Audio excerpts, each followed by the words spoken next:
Al ingresar a su casa quedé un poco como omnibulado, por tanto había pilas de papeles, cuadros, pilas de libros, cosas amontonadas, una mesa redonda bajo una luz donde él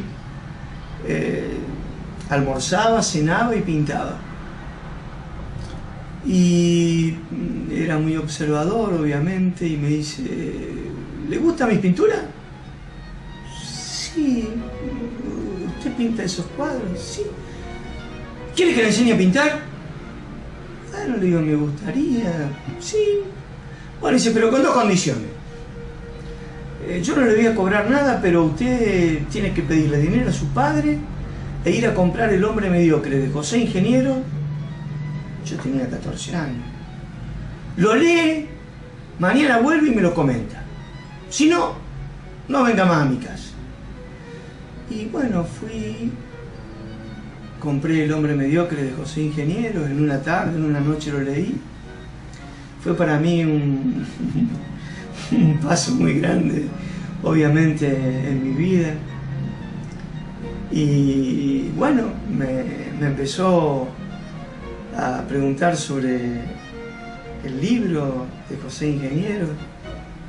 Y allí comenzamos una relación donde él ya estaba jubilado, retirado como director del Taller Municipal de Artes Visuales, antes por él creado en la Intendencia de Villafañe como Academia Municipal de Bellas Artes, en que desde el inicio fue su director.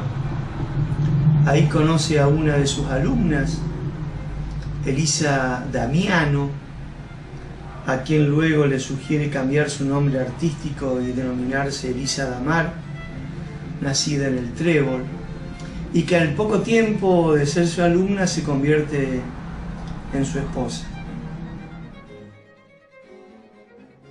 Los santafesinos, Miguel Pablo Borgarelo y Elisa Damar, estuvieron unidos por el arte y por la vida en común como matrimonio desde el año 1942, y sus nombres estarán ligados a las artes plásticas sanfrancisqueñas por siempre. Miguel Pablo Borgarelo, pintor, escultor, grabador y docente de trascendencia local, provincial, nacional e internacional, nació en Angélica el 30 de junio de 1906.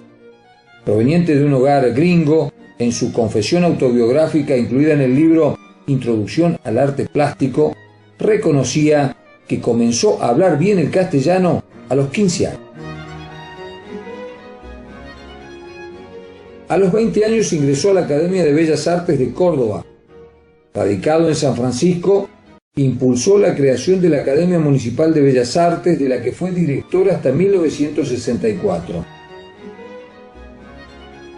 En 1942, su esposa, Elisa Damiano, conocida artísticamente como Damar y nacida en el Trébol el 28 de septiembre de 1906, se agregó como docente en la academia. Muchos artistas plásticos de San Francisco y la región pertenecen a la escuela de Borgarelo. Junto a Gerardo Trotti, él ya retirado de la academia, éramos los dos alumnos particulares que él tenía en su casa. Obviamente que no nos cobraba nada y en él fuimos un poco, lo decían nuestras madres, como los hijos que junto a Elisa no tuvieron. Y disfrutaba ejercitando con nosotros toda esa capacidad intelectual, todo lo que había leído, aprendido, conocido, viajado por el mundo. La obra de Miguel Pablo Borgarelo recibió numerosos premios y distinciones. En San Francisco se aprecia su genialidad escultórica en el Monumento a la Madre de 1958 y en el Monumento en memoria de José Bernardo Iturraspe de 1968, ambos en la Plaza Vélez Sarsfield. Otras importantes esculturas se erigieron a Bamba en las sierras de Córdoba, a la Madre en distintas localidades santafesinas, a la Madre Tierra en Morteros, al Gaucho y al Gringo en Devoto, al Inmigrante en Crucellas, al Labrador en Laguna Larga, entre otros. Un viaje a Europa y al norte de África fue una fuente de valiosa inspiración para Borgarello. Expuso en Madrid y recogió experiencias que de regreso plasmó en algunas de sus telas. Su obra pictórica lo refleja en majas y toreros con coloridos atuendos.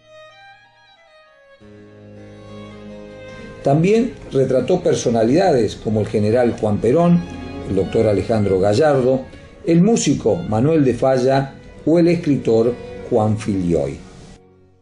En 1954, Borgarello diseñó, a pedido de la municipalidad, un monumento a Eva Perón que llegó a presentar, pero por circunstancias políticas no se pudo construir.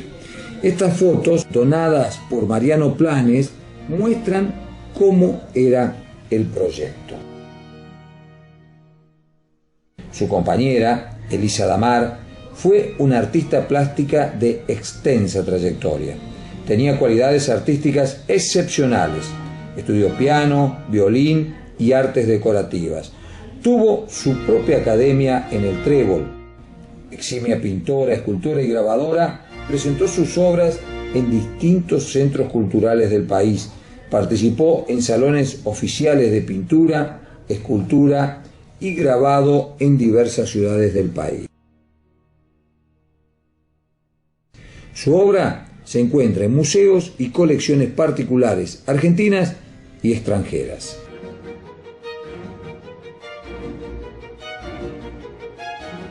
La influencia de su marido resulta muy evidente en la obra de Damar. Las flores fueron su medio de expresión, manifiesta el profesor Luis Cola.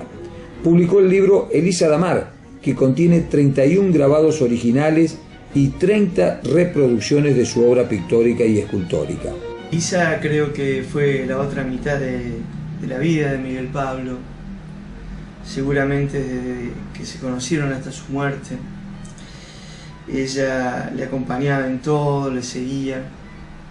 Él un poco la había organizado para que se pusiera a pintar el famoso tema de las flores. Miguel Pablo decía, no hay que pintar un velorio, porque ¿quién le va a comprar el cuadro a un velorio? Pero las flores es la celebración de la vida, y Elisa, vos tenés que pintar flores. Y Elisa se puso, por eso, Elisa Damar, con sus famosos cuadros a pintar flores. Por allá por el año 1974, justo en el año en que yo me voy a estudiar arquitectura a Córdoba, coincide en que él decide mudarse, y recuerdo lo que fue mudar todo eso, porque su casa estaba llena de piedras, de cuadros, de papeles, de libros, de pintura. Un sábado y un domingo, 2 camiones con acoplados completos estuvieron cargando todo ello, e inclusive 10 damajuanas, de esas grandes que venían antes de vidrio verde sin etiqueta dentro de un cajón de madera, porque decía que el agua, él tomaba agua, el agua de San Francisco era muy buena, y temía que el agua de Córdoba lo descompusiera y le alterara su cerebro, decía, ¿no? Le pusiera muy mal. Elisa y Miguel Pablo fallecieron en Córdoba, donde residían desde hacía muchos años. Ella expiró el 22 de enero de 1989 y sus restos descansan en la localidad del Trébol. Él murió unos años después. Los últimos años de Miguel Pablo los vive en una suerte de geriátrico para enfermos mentales, De hecho, quien se hace cargo de su mantenimiento, el cuidado de su patrimonio y de sus obras, es su hermano Luis Borgarello. Y finalmente, fruto de un cuadro de demencia senil, fallece casi extraviado, confundido y olvidado de todo Miguel Pablo. Y al poco tiempo, por gestiones entre su hermano Luis y el intendente de entonces, Jorge Luis Bucco, es reducido su cuerpo y sus cenizas trasladadas hasta la ciudad de San Francisco, donde descansan en el monumento que erige al fundador de la ciudad, allí en el corazón de la Plaza Vélez Sarsfield, el monumento a José Bernardo Iturraspe, frente al taller municipal de artes visuales que lleva su nombre, precisamente Miguel Pablo Borgarello, fundado durante la intendencia de Raúl G. Villafañe. La Municipalidad de San Francisco recibió en donación, a mediados de la década del 90, una importante cantidad de pinturas, esculturas y grabados de Miguel Pablo Borgarello, incorporadas como bienes patrimoniales al Museo de la Ciudad cuando éste se inauguró en el año 1999. El inmueble, que fue casa de Miguel Pablo Borgarello en Iturraspe 1351, fue demolido pese a los pedidos en contrario en el año 1994. La entidad conservacionista Capúa pidió que el edificio se mantenga en pie y se haga allí el Museo Borgarello, teniendo en cuenta que por entonces San Francisco no contaba con ningún museo. Y era una persona absolutamente generosa, pero también casi exageradamente autoritaria. A él solo se lo podía escuchar y consentir, porque en cuanto uno pretendía en su expresión opinar distinto, obviamente arrasaba con la opinión de uno. Así todo, era una persona, reitero, extraordinariamente generosa. Ese modelo arquetipo ideal de un docente, del que realmente disfrutaba de enseñar y de que el otro estuviese aprendiendo.